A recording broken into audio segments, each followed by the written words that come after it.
तो दोस्तों ये कुछ स्टूडेंट्स की व्हाट्सएप टेलीग्राम चैट्स वगैरह हैं जिसमें वो आपस में कुछ डिस्कस कर रहे हैं। और ये एक स्टूडेंट की चैट है जो उसने मुझे कुछ मैसेज भेजे थे। तो इसमें आप देख पा रहे हैं कि सभी स्टूडेंट ये कह रहे हैं कि आज की जो शिफ्ट हुई थी उसमें क्वांट और रीजनिंग बहुत टफ था, डुएबल क्वेश्चंस बहुत ही कम थे उसमें। राइट, जैसे कि एक स्टूडेंट ने मुझे सुबह मैसेज किया, good morning sir, today's first shift attempt, English में इन्होंने 23 किए, क्वांट में केवल 13 किए, रीजनिंग में 22 किए, जबकि बहुत लंबे समय से तैयारी कर रहे हैं, बहुत ज्यादा हार्ड वर्किंग स्टूडेंट हैं, हर एक एग्जाम देते हैं और जाने कितने सारे एग्जाम ये पहले भी दे चुके हैं, है ना। तब जाकर इन्होंने केवल 13 क्वेश्चन क्वांट में किए। तो आप समझ सकते हैं कि वाकई में पेपर टफ था। अप्रोक्सीमेशन से 6 क्वेश्चन किए, रॉन्ग नंबर सीरीज से 3, डीआई से 4, अरिथमेटिक तक पहुंचे ही नहीं। राइट, तो सर इससे ज्यादा आरआरबी क्लर्क मेंस में आसान लग रहा था डीआई। तो डीआई जो है काफी ज्यादा कैलकुलेटिव बता रहे हैं यहाँ पर। देखो सुनील का कहना है कि बहुत टफ क्वांट का पेपर था, है ना, और ये भी बहुत लंबे समय से तैयारी कर रहे हैं, है ना, और बहुत एक्टिव स्टूडेंट हैं, बहुत हार्ड वर्क करते हैं, है ना, और ये भी अरिथमेटिक तक पहुंचे ही नहीं। इन्होंने आगे कहा कि अरिथमेटिक तक पहुंच ही नहीं पाए।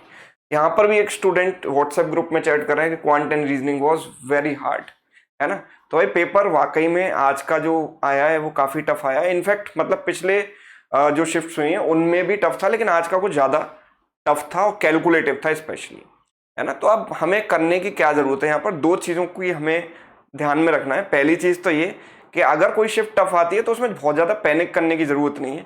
आप नॉर्मलाइजेशन का प्रोसेस जानते हैं। नॉर्मलाइजेशन में क्या होता है कि अगर कोई शिफ्ट टफ है तो आपको ऑटोमेटिकली आपके नंबर्स बढ़ जाते हैं अगर आप लिमिटेड क्वेश्चंस अच्छी खासी एक्यूरेसी के साथ सॉल्व करते हैं तो।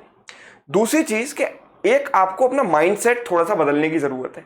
अब तक प्री एग्जाम के बारे में यूजुअली स्टूडेंट्स का ये माइंडसेट रहता है कि 35 क्वेश्चन मैथ्स में आएंगे और 35 के 35 क्वेश्चन आसान होंगे या मॉडरेट होंगे, हम जितने ज्यादा कर सकते हैं उतने ज्यादा करेंगे।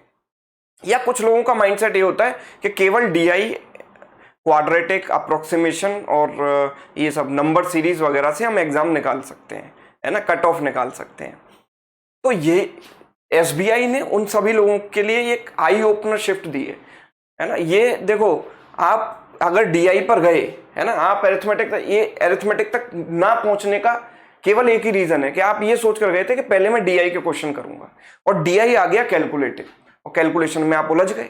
अब सडनली आप स्ट्रेटेजी तो एग्जाम में चेंज नहीं कर सकते, क्योंकि जो आप जिस माइंडसेट से गए हो आपको वैसे ही पेपर देना पड़ेगा, है ना। आप वही सोचते हो कि भाई मैं ऐसे ही करना है, मुझे पेपर पहले डीआई करना है, नंबर सीरीज करनी है, अप्रोक्सीमेशन करना है, लेकिन डीआई आ गया टफ, वहां पर आप उलझ गए, पूरा टाइम निकल गया, अरिथमेटिक तक आप पहुंचे ही नहीं, है ना। तो थोड़ा सा आपको अपनी स्ट्रेटजी चेंज करने की जरूरत है। जैसे हम मेंस में करते थे ना पहले, मैं पीओ प्री की बात कर रहा हूँ, क्लर्क प्री में अभी उतनी टफ चीजें आनी शुरू नहीं हुई है, लेकिन SBI PO pre and IBPS PO pre में आपको थोड़ा सा ये ध्यान रखने की जरूरत है कि आपको वहां पर भी सेलेक्टिव क्वेश्चंस करने हैं और स्कैनिंग वाली जो चीज है उसको थोड़ा ध्यान रखना है ना, कि आपको स्कैन करना है। आपके दिमाग में ये रिजिड नहीं होना चाहिए कि पहले मैं डीआई ही करूंगा या पहले मैं रॉन्ग नंबर सीरीज या नंबर सीरीज ही करूंगा। जो आसान है पहले आपको उसको करना है। अब ये जो बच्चे हैं, है ना, वो अरिथमेटिक तक पहुंच ही नहीं पाए। हो सकता है कि अरिथमेटिक के कुछ क्वेश्चंस, 5-7 क्वेश्चंस बहुत आराम से डुएबल होते, लेकिन वहां तक पहुंच ही नहीं पाए क्योंकि डीआई में उलझ कर रह गए, है ना। तो थोड़ी सी आपको स्ट्रेटजी पर भी काम करने की जरूरत है। नो डाउट आपको बहुत कुछ आता है, आपने बहुत मेहनत की है, आप काफी इंटेलिजेंट हैं, लेकिन स्ट्रेटजी जब तक आप नहीं बनाओगे प्रॉपर तो एग्जामिनर आपके जो जो पहले से जो माइंडसेट है ना उसके साथ खेल सकता है, आपकी भावनाओं के साथ खेल सकता है। तो इसीलिए थोड़ा सा आप स्ट्रेटजी बनाइए। और दूसरी चीज कि भाई अब जो मेंस आएगा वो भी टफ आएगा। पहले भी एसबीआई पीओ मेंस लगातार 2-3 साल से अपना जो पैटर्न है वो चेंज करता है ना, थोड़ा सा मतलब अलग आपको सरप्राइज हर पेपर में देने की कोशिश करता है। इस बार आईबीपीएस पीओ मेंस भी काफी टफ आया था। आपने पेपर देखा होगा या ना भी देखा हो तो आपको ये पता होगा, आपने सुना होगा कि पेपर काफी टफ आया था। तो एसबीआई पीओ मेंस का भी टफ आएगा। तो इसके लिए क्या करें? तो भाई अगर चीजें अनएक्सपेक्टेड आ रही हैं तो अनएक्सपेक्टेड को डील करने की आदत डालिए। अब आप कहोगे सर आदत कैसे डालें? तो इसके लिए देखो भाई, आप जो आप कर सकते हो वो तो करोगे। पहला काम तो आपको ये करना है, जैसे ही आपका एसबीआई पीओ प्री हो जाए, आप लास्ट 3 साल के पेपर, मैं ज्यादा पुराने पेपर सजेस्ट नहीं करूंगा क्योंकि ज्यादा पुराने पेपर आउटडेटेड हो चुके हैं, अब उस टाइप के क्वेश्चन नहीं आते हैं। तो 3 साल के जो पेपर हैं एसबीआई पीओ मेंस के, है ना, प्लस उसके साथ साथ भले ही आप एसबीआई की तैयारी कर रहे हैं, लेकिन आईबीपीएस पीओ मेंस के भी पिछले 3-4 साल के पेपर आप सॉल्व कीजिए, है ना। पहला काम तो आप ये करिए। दूसरा काम, आप अच्छे क्वेश्चंस का कलेक्शन बनाइए। आपके पास डेफिनेटली कोई टेस्ट सीरीज होगी, अच्छी टेस्ट सीरीज होगी, है ना। उसमें से आप मेंस के क्वेश्चंस जो डीआई के आते हैं, अरिथमेटिक के आते हैं, वो आप निकालिए, उनको सॉल्व कीजिए।